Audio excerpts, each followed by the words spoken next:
Hello, everyone, and welcome to another episode of the Business Growth Show, where we talk about all components of business and how to utilize them for exponential growth. My name is Athin Cassiotis. I'm a business growth expert who helps business owners grow and scale to create wealth and freedom. And today, I have an awesome guest. His name is Peter Solway, and he creates significant sales growth and sets your B2B sales processes up for scale. And he implements sales management techniques, unlocking the keys to business growth for founders without a B2B sales leadership background. And his results include 3xing revenues in 6 months and overwhelming sales reps with too many leads within months. And maybe most importantly, he's founded, raised cash for, and built businesses himself. So he really gets the early stage business growth journey. Welcome, Peter Solway, and thank you for being on my show.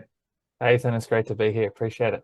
Awesome, mate. I'm sure it's going to be an awesome show for everyone watching and listening today. So you're a very successful entrepreneur. So for those people who don't know who you are, please introduce yourself by telling us about you and your journey. My journey. It's been an interesting one. I started my first business in high school actually to try and fund a tennis career. I was trying to go pro with tennis and didn't end up successful with that, obviously, but stumbled across this whole like building a business, putting the pieces of something together, and it sort of started out there, and kind of worked out that I loved this thing, this idea of putting the puzzle pieces together of finding out what people are interested in spending money and investing on, what problems they've got to solve, like what you need to do on the supplier side, like all of those pieces of business and how our society works, with businesses kind of running them, if you will, I found really interesting and intriguing. So I sort of went down a rabbit hole of trying various different businesses. I went and raised a whole bunch of money in my early 20s trying to work on an app business. I did the whole typical, raise a bunch of money, think I'm on, going to take over the world, and then failing miserably, which sucked, obviously, but I learned a lot from the experience, right? Going through and learning about management and building team and, what investors look for and whether or not it makes sense to raise money or not. I guess what I want to talk to next in my journey, which specifically relates to what it is that I do today and how I work with business owners, is I then went into a business as the first sales hire. So I went in right at the beginning, probably well too early for a first sales hire, particularly if I didn't have the entrepreneurial background and that ability to start businesses from scratch. Like I joined a founder who had about $1,000 in revenue, maybe a little bit more, maybe a little bit less. It was like literally a handful of mates who'd kind of sort of got in the door to try out this new product, right? And I went through this journey of making all the mistakes, right? Trying to figure out this whole, I'm a salesperson, so how do I sell to a big, large corporate? Why is this so different? Like, what are the things that lead to, success in sales in B2B, in this B2B land, particularly when it goes to enterprise or larger businesses? How do their sort of sales cycles work? How do they make decisions? And it was almost this whole new language that I learned throughout the process. And what I found really insightful about that as well was it's not just about how good a salesperson you are. It's how well set up is the ecosystem around you. Have you got product market fit? Do you need marketing or don't you need marketing? Like, where are you at on this journey of figuring out how to sell and scale sales? And so I spent 5 years there and had all sorts of things happen, but learned quite a lot out of it. And it was off the back of that when I'd sort of moved out of that business and I was looking for what to do next. A mate said to me, "Hey, Pete, can you help me hire a salesperson?" I said, "Sure." Started the process and went into that. And that's where I kind of almost accidentally figured out what I'm doing today with Found a Sales Solution, which is really taking a lot of those principles and being able to give founders really candid feedback as to what is the next thing that makes sense to work on to grow your revenues, right? Like, do you need to figure out marketing? Do you need to figure out sales? Do you need to hire someone? Are you not ready to hire someone? Like, what are all of those things that kind of go on in there? And it's that journey of working through multiple businesses, running that business where I raised all the money and didn't kind of work out, and then really doing the hard yards in a business that did okay, but didn't, while I was there, get that exponential growth that you were looking for. But we did make big sales to big, large organizations and make a difference. And so that journey, I guess, has brought me to this point now, and what I'm doing today. So yeah, hopefully that kind of gives a bit of a background as to what brought me here and what things might look like going forward. Yeah, awesome, mate. Thanks for sharing that. Really powerful. And yeah, I think it's powerful when we start in, high school and things like that, like myself, and then, build things out. And it's amazing the experiences that you've had and, the ups and downs, you learn so much. And yeah, really powerful with how your journey has unfolded. And let's talk a little bit now, because you're focusing on B2B sales, right? And just in case, for those people that don't know what that means, that's business to business, compared to B2C, which is business to consumer. So firstly, just, for people unaware, what do you see as some key differences, right, between, B2B and B2C? Yeah, it's interesting. So the thing that I see with founders a lot of the time is they've kind of figured out how to sell, right? They've been sold to before, right? And they're like, well, I kind of get the idea of selling, and I don't like those things, so I won't be like those salespeople that I didn't like. And they take their consumer-based experience, right? Which is fair enough. That's the world they've come from, the experience that they've kind of got as a reference point. But the thing about consumer sales is we can make really off the cuff emotional based decisions, and there's kind of nothing wrong with that, right? But because we're individuals and it's our own money, and it's like, well, we spend that money on ourselves or on our mortgage, or like that's, it's all kind of up to us, or maybe a partner has, influence in a decision, or family and things. But quite often it's up to us, right? Where we kind of have that freedom to be a little bit more reactive, spontaneous, use motivations that might be more emotional or soft in our decision making. Whereas when you go and sell something to a business, particularly the larger the business, right? Like if you're going in and doing multi-$100,000 deals with large organizations, or, even doesn't even need to be that large, right? If you're selling something for tens of thousands of dollars to an organization, it's like when they're investing that, there's got to be a business case behind that. There's got to be a commercial ROI. And it's like when you start understanding the frameworks and structures that they have to go about, like what's their buyer's journey look like? It's not just like, oh, hey, I'm going to think about this and sleep on it and make a decision tomorrow. It's like, actually, I need to get other stakeholders involved. Am I high enough or senior enough in the business to actually get access to that budget? If I was, maybe I'd go ahead and do it straight away. But actually, this is going to take me 6 months and I don't have the political influence. And there's all of these things that go on in the process of being somebody in a larger business who wants to go and spend some money that they have to go through. Which makes it almost like a bit of a different game altogether. And there's a lot more kind of structure around it when you start learning those structures and what questions you can ask. I remember once I was sitting on a call with, I was talking to one of my clients, and they said to me, oh, no, we can't ask them what their budget is up front. They won't answer that. And I said, if you ask it in the wrong way, yeah, but let's go and let's see what happens, right? I'll give you a bit of an example. And I like to ask early on, I guess as a specific example, I like to ask early on in the sales process, like, okay, so you've got this problem and we're looking to solve it. And if let's say we were able to solve it, right? Let's say we're able to meet that need.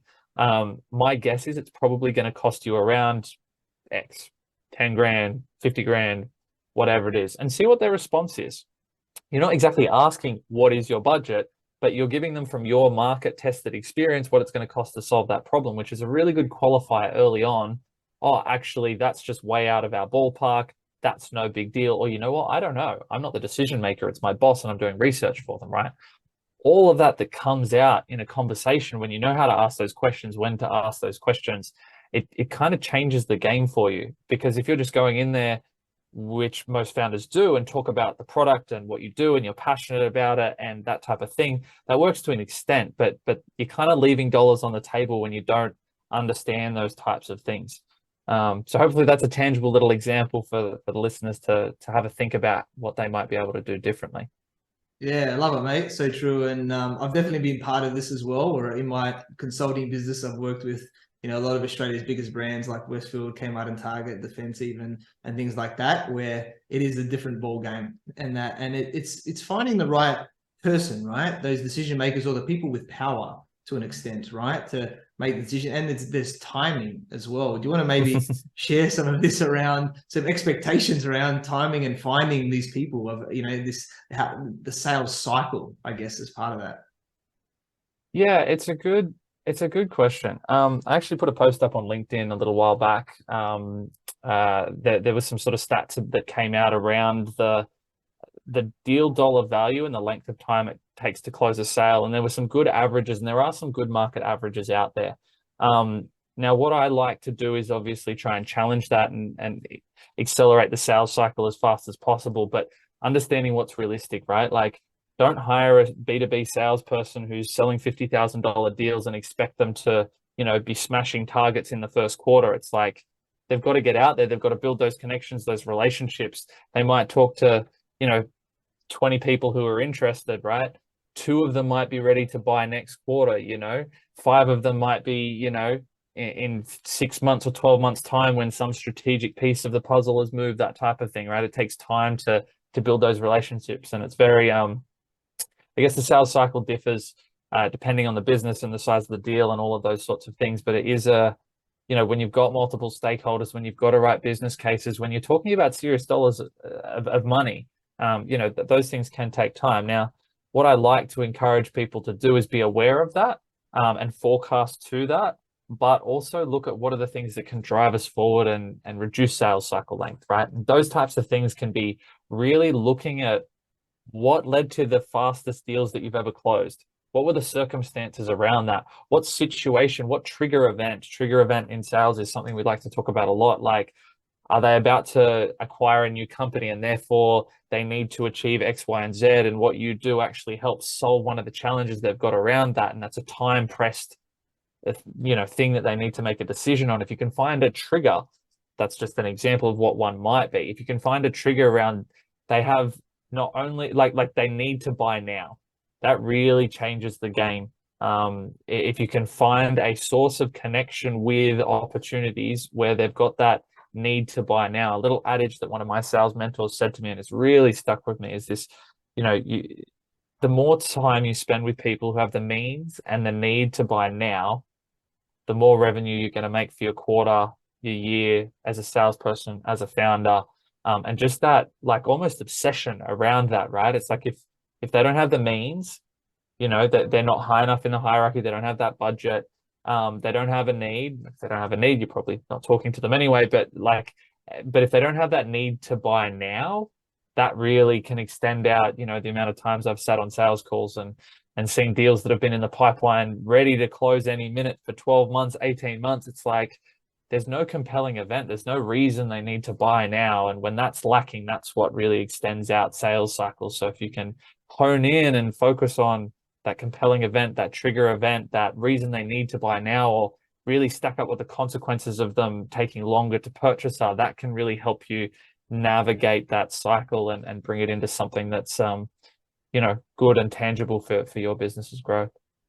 Yeah, awesome, mate. Love that. And one thing I think that I'm seeing as well is people are like, oh, I want to get in there and I want to charge good money, make good profit and everything like that. But a lot of the time with relationships, as well as in business, it's a lot about providing value, right? And I know with me is, I went in and offered some things for free initially, right? Because getting in can be challenging sometimes depending on other relationships there. So do you want to maybe share a little bit more about sort of, being able to sort of get into that business in different ways like that?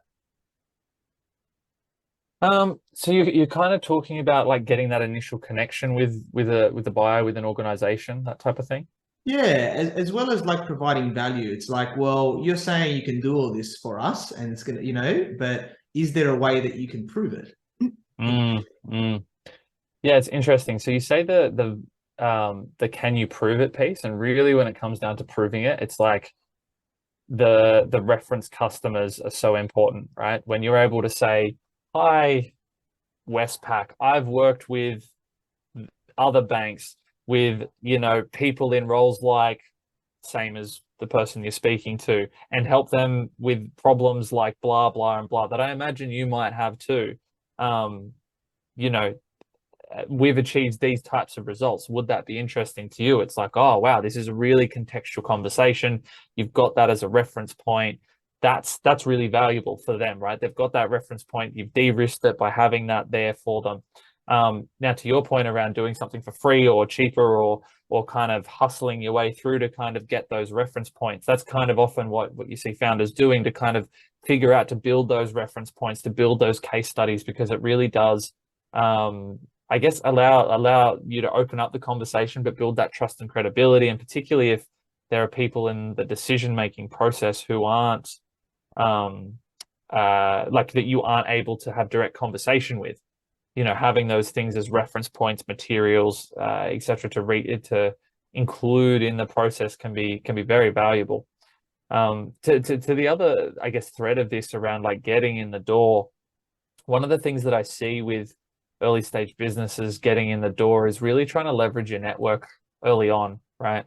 When I go down and do a process I call a win-loss review with a client and go through all the deals they've won and lost and look at where the leads have come in, how they got in the door in the first place with the clients that they've got. You often see founders network, right? Founders network, founders network, founders network, right? Because when you're first getting started, you've almost got to like leverage, like that trust piece is really important, like you said, and leveraging that to get yourself going, get those proof points, get those wins initially, and then build the insights that come off the back of those and almost create this engine of insight that allows you to go back out and have more conversations and get in the door and add more, really, I guess, more clearly articulate the value you bring to the table. That's what the experience and those runs on the board allows you to do. Anyway, so I think I went a few different directions with answering that question there, but I think it's quite an important thing to focus on. Having the value and the reference points to get yourself into those appropriate conversations to get the ball rolling, and that really does come a lot of the time from doing the work, right? Getting out there and having the conversations with your network and that sort of thing. Yeah, awesome, mate. Love the answer to that question. It's so true. That's how I got my initial ones as well, right? Reaching out to my network. So don't discredit that. That was some awesome stuff there by Peter that he was sharing. And let's talk now about like building a sales team, right? So we were doing this ourselves initially, but then it gets to a point where we were focusing on a lot of things. We want to be able to scale and get a team to help us there. So how do you like approach, I guess, looking at that, right? In this growth phase, we're growing, but we want to grow faster, want to grow more. And I guess, specifically around the team members, like what are you looking for in terms of their skills or qualities, I guess, right? When we're looking at hiring these sales team members. So I want to talk about a couple of things to that question, right? So the first is when it comes to hiring a salesperson, there's a few avenues. Sometimes it makes sense to go and hire a dedicated salesperson. Sometimes, particularly in service-based businesses, you take people who are like senior at delivering and you train them up on sales, and that starts to become part of their role, right? So there's kind of two ways that can go, and every business is different, and I'd have to understand the specifics of a business to give advice on which direction to go. But thinking about, is hiring a dedicated salesperson what makes sense? Is scaling up, is giving responsibility to the people who deliver for us in our team around sales and training them up. Is that what makes sense? And another thing that happens too is often I have founders come to me and go, oh, if I just hired a salesperson, everything would be okay, right?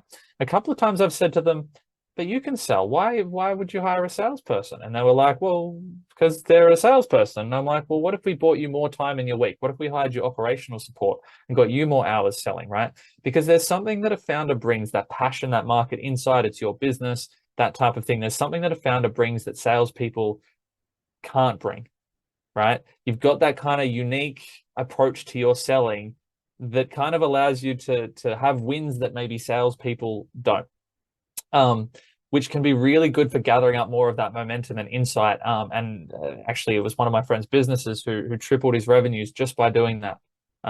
We hired an ops person that brought him a day and a half, a week of selling time, and he tripled his revenues by him doing the more sales time. Now, on that journey, what we did as well is not only got him trained up on sales, but we got his business sales hire ready. We built an ecosystem between having the right CRM set up, having some sales methodology behind things. There's a really good free scorecard test out there that I recommend. It's called the Sales Hire Readiness Scorecard. It's on the Justified Talent website. They're a specialist recruiting firm in first sales hires. It's a really good test. It's free. It takes 5 minutes and really takes it out of being this black box of the sales ecosystem, and you just see the dollars and you kind of wonder how they get there, and breaks out what those elements are. And so quite often we're setting up the things to put in place so that you can hire that first successful salesperson. It's not just like, oh, hi, you're a salesperson, I've now got the money to hire you, you'll work out. It's actually a 48% failure rate of first sales hires into small businesses, which is pretty scary, because that's a lot of dollars to founders and business owners who are trying to scale up their business. So that's one piece of what I wanted to answer. The other thing that comes to mind about finding, the salesperson, what is it that you're looking for? Often people say to me, when I ask the question, what do you, what makes a good salesperson? They say, oh, they're charismatic, they're extroverted, they're out there and they get people, inspired and blah, blah, blah. And I'd say, okay, interesting. Maybe they're a good salesperson.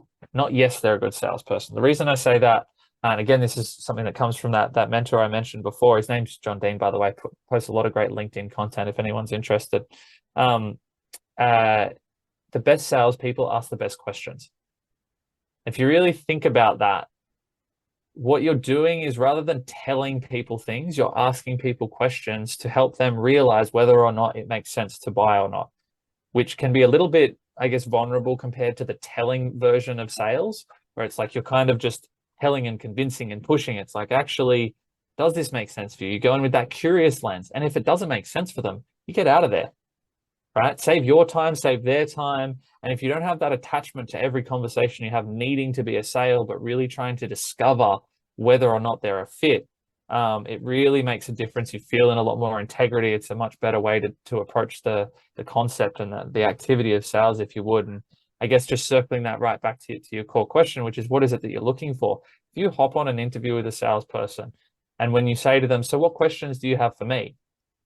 And there's crickets, that's a worrying sign. If they're asking you some insightful questions, particularly if they're curious, like curiosity, as a trait, along with really good questions, to me, they're the makings of a good salesperson. Yeah. Particularly in the B2B space. Love it, mate. Questions are the answer. I say it a lot of the time, Yep. to ask great questions and lead them down a way. It's really, really powerful. I love that, mate. And let's talk a bit about, I guess, the offer that we have. I think is an important thing to talk about, because, you could have the best salespeople, but if the offer is mediocre, then it's not going to help that much, right? Or maybe there's some little tweaks that we can do, to the offer, whether it's price points, whether it's other areas of the value or things like that, that can make a big difference. So what are your thoughts around like offer review and saying, okay, is this, the right fit? You talked about product market fit and things like that as well. Yeah, it's probably one of the most challenging things to land in a business when you're getting started, which is why founders who try and hire a salesperson before they've figured that out often have a lot of trouble. And I was hired when I was the first salesperson before that. And it's why it took us way too long to build the sort of revenues that we needed, was because we hadn't found product market fit earlier, or we thought we'd found it before we did. And so when you talk about that offer, right, there's a few elements to that. It's right, who is it that you're providing this offer to? What problem do they have? Does that problem actually matter enough that they, want to do something about it in their world of busy priorities? And, is the price point that you're at, appropriate for them to get that sort of ROI that they need on what it is that you're doing? And it's almost iterating and experimenting through that mix. Sometimes in the early days, you'll fluke a couple of sales and have absolutely no idea why they worked. Great. Get some more volume, get some more insight, really, really try and figure that out. Because you're right, the best salesperson in the world, isn't going to sell something if there's just not a fit. If there really isn't, maybe they might win a few sales, but they might churn if there's, yearly renewals, they might have a bad experience, that sort of thing. And that just doesn't allow you to build for the business. The other thing that I want to point out is that if a salesperson's not selling, it may be the offer. It may be that they're a skilled salesperson, but they aren't the right salesperson for your stage of business. What you're hiring as an early stage, particularly in your first, second, third sales hires, there's almost this comfort with lack of clarity that someone needs to have, right? When you're in a large business and you're a salesperson, you're working for Salesforce or HubSpot Oracle or one of the big guys, right? You get given so much support. They've gone through all these cycles of iteration. They've figured stuff out over and over and over again, optimized it. And you've got marketing, you've got brand recognition, all of these things. You hop into a small business, you've got no brand recognition, you've got, limited target market knowledge. You've got these things maybe coming from the founder and they're just kind of verbalizing it to you as you start. That's the environment you're in. And there needs to be a level of curiosity about how to go through those iteration and learning cycles, which can be challenging, but also really, really rewarding because you make a massive impact on the business and you have that freedom and creativity to try things and learn things and really make an impact on the sales process. Anyway, I think I've gone down a few different tangents with that. Does that sort of cover off what you had in mind? Yeah, definitely, mate. I think that was awesome with all of those areas. So powerful points, right, on how to make sure we nail that right, so then we can then scale the process. And one thing you touched on there, which I think is important to talk about, is like the systems side of sales, right? We can't just be like, yeah, let's just sort of, fumble around and try and do a few leads and expect it's going to happen. So you mentioned like the CRM, there's obviously other systems that we can be using in the business. So do you want to talk about some key systems, I guess, and understanding how we can make sure that we're maximizing, our pipeline or our customers and growth? Yeah, it's a good call out. I know I mentioned it before, but that sales hire readiness scorecard test is really good for pointing out what they are, or where there's areas for improvement in your business.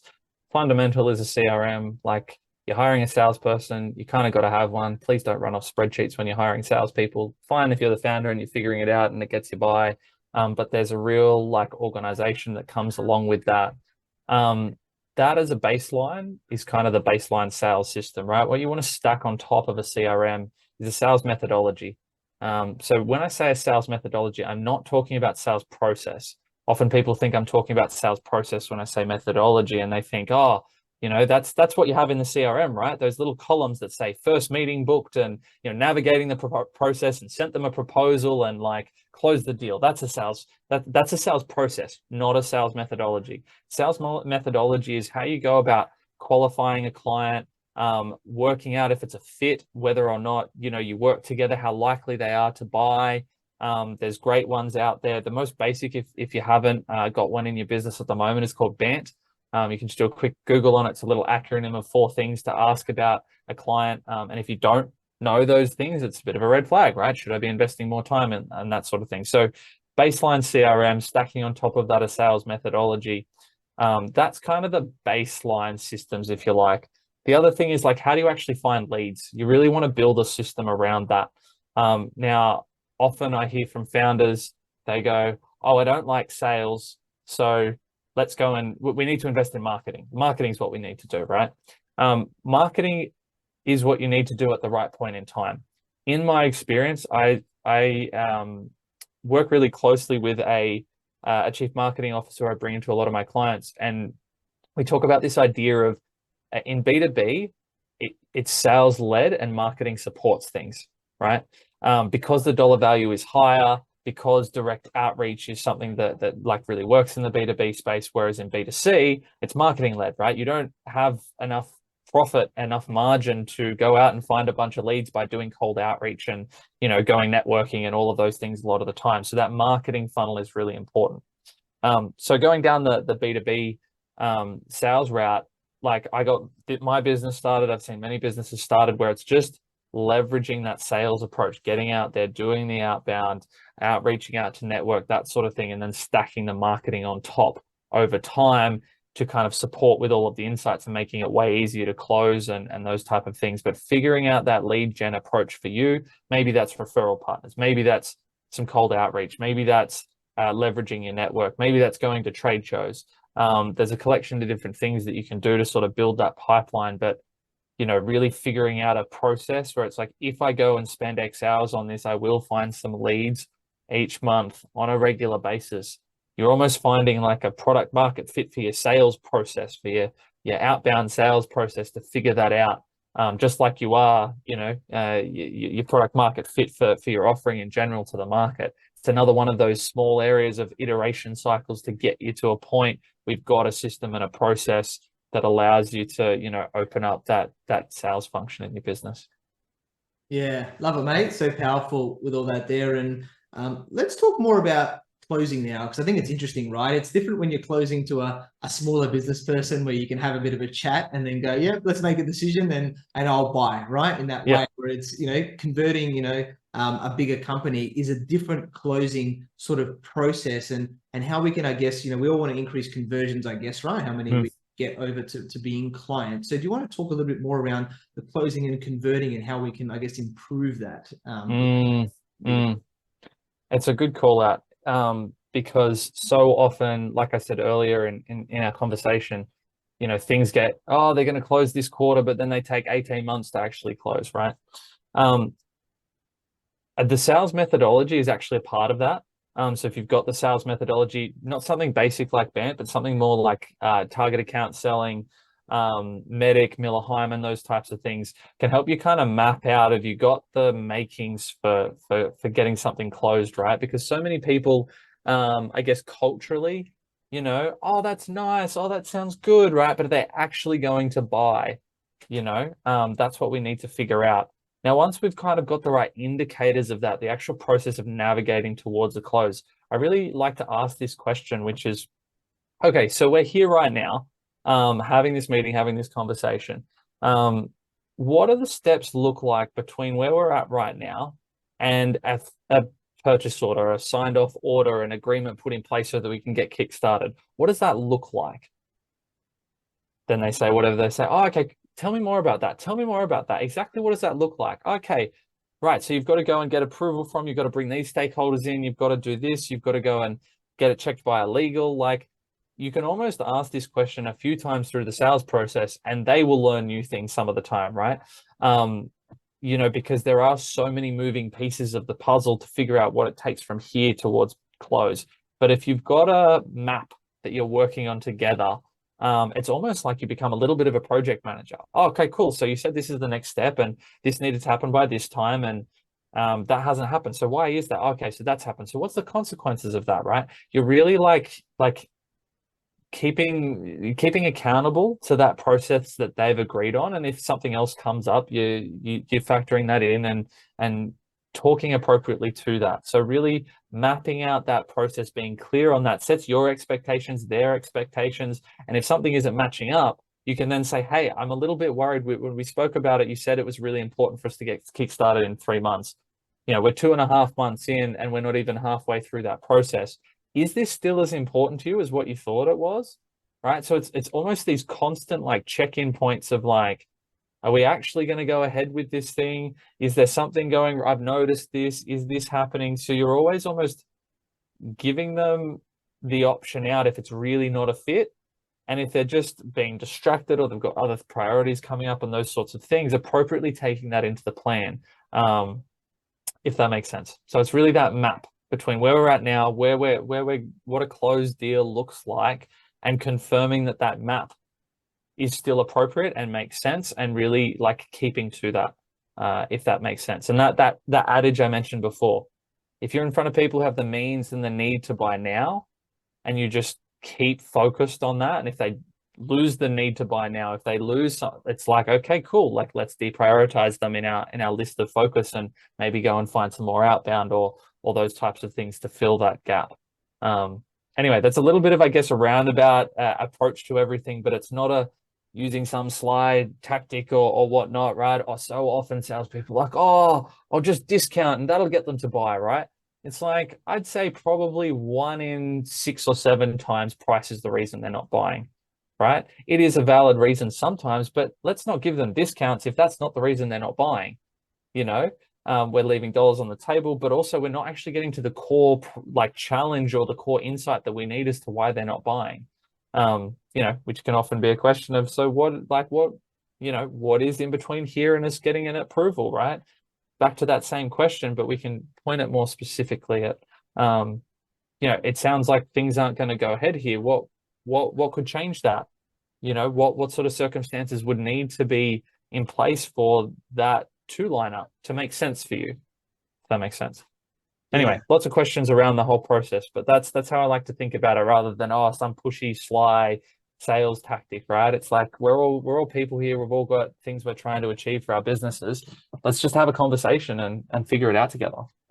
Yeah, I love that. Love the way you structured that, and it's really a collaborative approach, right? And how we're doing. We want to get the same result, and making sure that we keep it moving in the right direction, because they probably have other priorities, right, going on at the same time, that we've got to make sure we're high Yep. on the priority list, in that way. So Yep. yeah, 100%. awesome, mate. And I think one process towards the end that a lot of people don't think much about, which I think is really important, is about the agreement, right? And I was fortunate that I lived with a lawyer for many years. So I asked a lot of questions and have a very good understanding about things, but a lot of people may not, right? But I think, especially working with these bigger businesses, whoever does the contract is always in their favor, right? In that way, and especially when you work with these bigger guys. So, but sometimes there's some clauses, there's some things in there that may not be the best for us, right? In terms of what we're going in, but maybe some people are a little bit desperate and they just sign it because they just want to get the client. But, realistically, there should be a bit of a negotiation here for certain things, to make sure it's a win-win, right? For everyone and everything like that. So do you want to maybe just share a little bit about your experience around the agreement side of things, to making sure that we're getting the right deal out of it?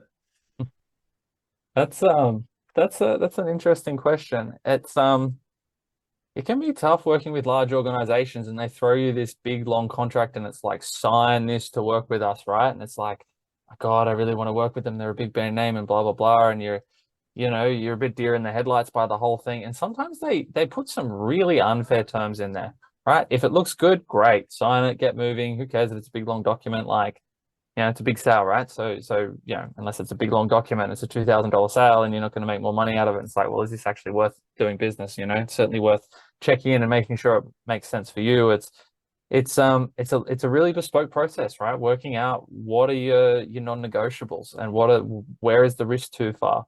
Sometimes you have to have certain levels of liabilities or insurances covered, and that actually adds cost to the sale. And so you need to really, I guess, take a step back and go, what makes sense here for me? Is this business, is winning or losing this business like worth risking my business on? Is this dollar deal like actually worth enough to us? Is there something that they're asking for that we're like, we can only offer that if XYZ is met, X dollars is added to the contract value, etc. And I think it's really good to just take a moment and like sit with that for a couple of days or a week or whatever it takes to get clear on it, rather than be like, I want to work with them, I've got to do whatever it takes. So that you're not kind of shooting yourself in the foot for that scaling and growth over the long term, which can be a really challenging one to kind of go through. So I don't think there's any hard and fast rules about it. It's about being aware of, what's out there, what makes sense, and really doing just what makes sense for you and your business, and knowing that matters, and that's fair enough and reasonable. And there are consequences to that. If you go back to legal, it's going to take you longer to close a deal. It will, right? So that's something else to weigh up in that sales process, right? Is us sticking on this point that kind of feels a bit uncomfortable? If it goes back to legal, that's more risk, right? So there's always this ever weighing up of like, what makes sense, what risk versus reward am I willing to take on this? And I think just bringing awareness to that and self-confidence around, if something's important to you, say something. No, it's got consequences, but don't let yourself get bulldozed just because you want a big sale. And if you do, then make sure that you're really getting the rewards that you want out of it, and make sure that's contractually agreed and not just something that you hope because they're a nice person. Quite often you're talking with people who move on in organizations, right? And there's a reason contracts and agreements are all put in place. So I think it's really important to respect the structure and the nature of all of that, but have your own back in the process, right? Yeah, definitely, mate. So true. Completely agree with all of that. And definitely read your agreements guides as well. I made my wife made sure that she did, because there's some things you can agree upon that you got to make sure that you do in those things, right? And they can always come back to you. So yeah, I love those points there. And I guess KPIs, I think, is one thing we haven't talked about here, which I think is important, especially as you're building a team. So what are some key metrics, that we should be measuring in KPIs? Well, the good thing about sales is it really comes down to dollars put into the business, right? But you want to look at indicators and things like that as well. So KPIs and sales, when that topic comes up, I do have a go-to around this, which is So often founders hire salespeople and go sell as much as you can, and you just get commissions on it and just sell as much as you can, right? And figure it out, right? That doesn't give them the context they need to get you the results that you're hoping for, or at least it really makes it high risk as to whether or not you're going to get the results that you're hoping for. Let me give you an example. If you said to me, Pete, I've just hired you, go out and sell as much as you can. Great, I'll go out and sell as much as I can. Pete, go out and sell, and your target for this year is $1 million. And if you bring in $1 million in sales, we're going to pay you $80,000 in commission. Great, makes sense. I now know that I need $100,000 deals, $50,000 deals, two $400,000 deals, and 550. Like that combination of deal size, volume, who I'm targeting, all of those sort of things come into that conversation, which is very different from Pete, go out and sell $200,000 worth of sales. That's your target, right? It gives you that context as, am I talking to the right people? Am I going and finding, and this is the thing, am I going and finding problems that are large enough that make that our offering, service, product, whatever it is, can go and make a difference for, right? A great adage again from that mentor of mine. He says, go and find $1 million problems. If you've got to go and make $1 million sale, go and find $1 million problems. Right? Am I going out and finding $50,000 problems or $1 million problems? They're completely different kind of conversations, targeting all of these things. And so I think it's really important, if you're hiring a salesperson, work out what success looks like. Get clear on that before you hire them, and manage to that. Right. We need you to, but be reasonable, right? If you get in there and you're like, great, I want you making $1 gazillion in the first 3 months, that often in B2B sales, 3 months is sort of the period for someone finding their feet. I think it's that 3 to 6 month point that you should start to see dollars running in the door, getting towards that break even and profitable point off the back of them. Again, every sales cycle is different, and you might have more advanced leads in there, a closer versus an open, and all sorts of different things to factor there. But I think that's important to get clear on what success looks like for a year, break it down into quarters, and then manage it every week. Have a weekly sales meeting and build that cadence of, okay, how are we going? Okay, how are we going? We're halfway through the quarter now, but, you're a third of your way to your quarter goal. Have you got the right deals in the pipeline, or do we need to change tact or strategy in order to hit that goal for the end of the quarter? It really contextualizes all the decision making that goes on with the time that you spend, as a salesperson or in your sales activities, when you've got those kind of, this is where we're steering the ship towards, if that makes sense. And I think that's a lot more important, is making sure that you're always coming back to where are you trying to go, rather than how much input. Did you make 50 cold calls today, or 2 cold calls? If you made 2 cold calls and they were successful and led to closed deals versus 50 and you got 1, you've got a better result, right? So I'd say be aware of those measurements of the activity, but don't obsess over them. Really focus on the outcome and what are the inputs, and is the strategy that you've got strong, solid, and then measure around that. And often when you give salespeople a bit more freedom around that, and different personality profiles react differently, but when you give them enough freedom to, which way do I, this is my goal, I can kind of figure out my own way to get there. There can be more ownership in that, more creativity. They can come up with things that you can use, other salespeople that you hire can use. It can be a really great process, but it's that context that kind of underpins everything from a sales and KPI driven, I guess, perspective, if that makes sense. Yeah, awesome, mate. Love it. Powerful things there. What we need to realize, and it's been a action value packed show today, mate. And as we're wrapping up here today, what one key piece of advice would you like to give to all the entrepreneurs watching and listening today? Key piece of advice. I'd say it's a core mindset, right? And that is, like, you can make good sales and be a good human. Like, there is a way to do that. I fully believe in it. It's a way of approaching sales. It might take some time, but if you adopt that as a mindset, like, I can make really good sales, be a great salesperson, and be a good human, it really sets you up with the curiosity of, how can I do this sales thing and really make my business as successful as I want to, while feeling good about it, and the people that are around me feeling good about it. Because, there's all that ickiness about crappy salespeople and pushy salespeople and all sorts of things. And if you can take that off the table, it can make this whole sales things really enjoyable and interesting, versus something that you want to avoid. I think that's a real good core principle to leave everyone with. And I'll leave it with that. Yeah, awesome, mate. Completely agree. So true and so powerful, that one there. And we connected through our network. So I learned about your awesome journey from, founding, raising cash and building businesses yourself to now enabling B2B sales growth and scale. And awesome guy, very knowledgeable, shared a lot of value today. And I'm sure you continue to help founders scale up B2B sales. And very grateful that we connected, and look forward to working with you. So Peter, how can people find you and get in contact with you? Yeah, getting in contact with me, probably LinkedIn's the best. Just search Peter Solway, my name. You'll see a big blue banner in the background of mine that says Founder Sales Solution, because that's the business I've built here and I'm working with at the moment. So reach out, drop me a line on LinkedIn. Otherwise, you can grab me on my website, foundersalessolution.com.